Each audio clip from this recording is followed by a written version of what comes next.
와, 정말 엄청난 소식이 들려왔습니다. 한국 원자력 산업 역사에 길이 남을 만한 일인데요. 바로 두산 에너빌리티가 체코 원전 사업을 따냈다는 소식입니다. 이게 왜 대단하냐면요. 무려 16년 만에 대형 원전 수출이기도 하고 무엇보다 그 까다롭다는 유럽 본토 시장의 문을 우리가 처음으로 열었다는데 정말 큰 의미가 있습니다. 자, 그럼 이 기념비적인 계약 대체 어떤 내용인지 지금부터 하나씩 들어보겠습니다. 먼저 이 숫자부터 보시죠. 5조 6천억 원. 와, 이게 바로 두산 에너빌리티가 체코에 원전 핵심 설비를 공급하면서 따낸 계약 규모입니다. 단일 프로젝트로는 그야말로 압도적인 금액, 맞죠? 그런데 말이죠. 이 계약이 단순히 돈의 액수만 큰 게 아닙니다. 2009년에 UAE 바라카 원전 수출이 있었는데 그 이후 무려 16년 만에 쾌거고요. 더 중요한 건 한국형 원전이 유럽 본토에 진출하는 역사상 첫 번째 사례라는 겁니다. 이건 뭐 그냥 계약 하나 땄다 이런 수준이 아닌 거죠. 그래서 오늘은 이 계약이 왜 그렇게 기념비적인지, 5.6조 원이라는 돈은 구체적으로 뭘 뜻하는 건지, 그리고 이 성공이 다음 스텝인 폴란드까지 어떻게 연결될 수 있는지, 물론 리스크는 없는지도 한번 쭉 살펴보겠습니다. 자, 그럼 먼저 이 거대한 계약, 그 속을 한번 들여다볼까요?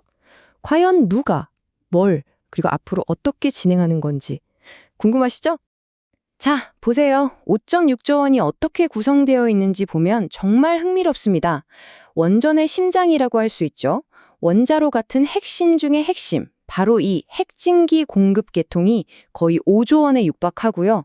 터빈과 발전기가 약 7천억 원 정도를 차지합니다. 그리고 여기서 꼭 알아야 할 포인트가 하나 있어요. 두산의 이 계약은 전체 26조 원짜리 프로젝트를 이끄는 한국수력원자력, 즉 한수원과 맺은 계약이라는 점입니다. 한마디로 팀으로 움직이는 거죠. 이 타임라인을 보면 이게 정말 긴 호흡의 사업이라는 게 확 느껴지실 겁니다. 당장 내년에 최종 계약을 하고 2027년부터 만들기 시작해서 언제 끝나냐고요? 2038년입니다. 와, 정말 10년이 훌쩍 넘는 대장정이죠. 그럼 대체 이 프로젝트 누가 왜 하는 걸까요? 발주처는 체코의 국영 전력회사인 CEGS라는 곳이에요. 이들의 목표는 아주 명확합니다. 바로 에너지 안보랑 전기요금 안정이죠. 이걸 위해서 한국형 원전 APR-1000을 짓기로 한 거고요. 그리고 이 엄청난 일을 해내는 게 바로 우리가 팀 코리아라고 부르는 한수원, 두산 같은 기업들의 컨소시엄인 겁니다. 자, 그럼 이제부터가 진짜 중요한 이야기일 수 있는데요. 이 계약이 그냥 일 하나 따냈다는 걸 넘어서 두산 에너빌리티라는 회사 자체에 어떤 의미가 있는지 한번 파고들어 보겠습니다. 이 그래프를 보시면 진짜 입이 떡 벌어집니다. 5.6조 원. 이게 어느 정도냐면요. 두산 에너빌리티가 1년 동안 버는 돈의 3분의 1이 넘어요. 아니, 단 한 건의 계약으로 1년치 매출의 35%를 확보한 거라니 이거야말로 진짜 엄청난 앵커 수주라고 할 수밖에 없죠. 이걸 업계에서는 가시성이 높은 수주잔고라고 부르는데요. 쉽게 말해서 확실한 먹거리를 미리 쌓아뒀다는 뜻입니다. 그러니까 앞으로 경기가 어떻게 요동을 치든 상관없이 두산은 2027년부터 2032년까지는 적어도 원전 쪽에서는 안정적인 돈줄을 확보한 셈이죠. 회사 입장에서는 이보다 더 든든한 보험이 어디 있겠어요? 그리고 이게 다가 아닙니다. 진짜 중요한 의미가 또 있어요.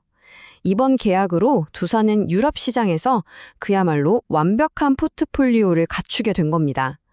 원래 두산이 체코의 스코다 파워라는 터빈 회사를 갖고 있었거든요. 그런데 이번에 원전의 심장, 원자로까지 공급하게 됐잖아요.